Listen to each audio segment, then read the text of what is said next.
2011-এর আগে নাইনসাফি হয়েছে, সেই নাইনসাফির জন্য আজ অব্দি তারা ক্ষমা চাননি।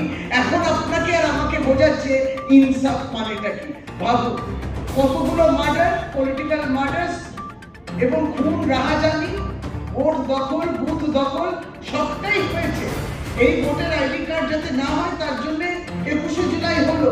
আর তারা বলছে আজকে কোনটা ইনসাফ, আর না ইনসাফি যেটা হয়েছে তার জন্য আজ অব্দি তারা ক্ষমা চাননি। আজ অব্দি তারা ক্ষমা চাননি। ক্ষমা আগে চাইবে, তারপর বলছে, তারপর আমরা শুনবো কোনটা না ইনসাফি আর কোনটা ইনসাফ। এটা কি মানুষ ভুলে যেতে পারে? যারা তথাকথিত প্রবীণ মানুষ রয়েছে তারা পশ্চিমবাংলার দীর্ঘ ইতিহাস তারা জানে, এবং তারা জানে, তারা সাক্ষী, তারা আবার তাদের অভিজ্ঞতাটা আরো আমাদেরকে সম্পন্ন করতে হবে এবং সেটাকে নিতে হবে। এটাকে সামনে রেখে আমরা বর্তমান প্রজন্ম, যেটা বললাম যে সশরীরে পৌঁছানোর আগে যদি সোশ্যাল মিডিয়া পৌঁছে যায়, এটাকে একেবারে কড়া অস্ত্র হিসেবে ব্যবহার করে।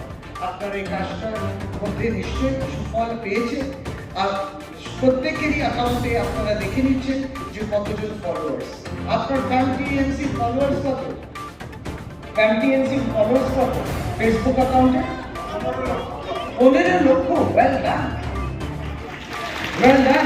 15 লক্ষ সারা বাংলায়। সেটা তো বোঝা। কিন্তু প্যামটিএনসি তো অনেক কিছু পেয়েছে। এটাকে নিশ্চয়ই আপনারা একটা টার্গেট সেট করেছেন, কারণ হোয়াটসঅ্যাপ ইত্যাদি ব্যবহার করার তারও ডেটা কিছু কিছু আছে, দেখে নেবে। সমস্ত স্ট্যাটিস্টিক্সের সব ডেটা অ্যাভেলেবল আছে। পশ্চিমবাংলায় কতজন ইন্টারনেট ইউজার্স আছে, ইন্টারনেট অ্যাক্টিভ ইউজার যারা রয়েছে, ইনসাফ চাইছে। ইনসাফ দেখুন, আমরা বলছি যে যুব সম্প্রদায়ের তারা আজকে একটা প্রয়াস করেছেন, যাত্রা করে তারা একটা ব্রিগেড করছেন, উল্টো ব্রিগেড তার নাম।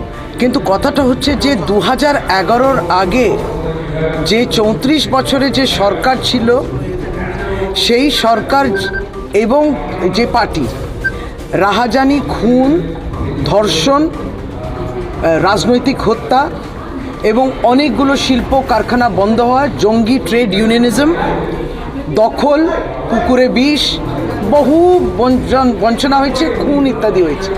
এইগুলোর জন্যে বামপন্থী এবং লেফট ফ্রন্ট, যদি বাম যে পুরো পরিবার আছে, তারা কি কোনো অনুশোচনা প্রকাশ করেছেন, ক্ষমা চেয়েছেন মানুষের কাছে?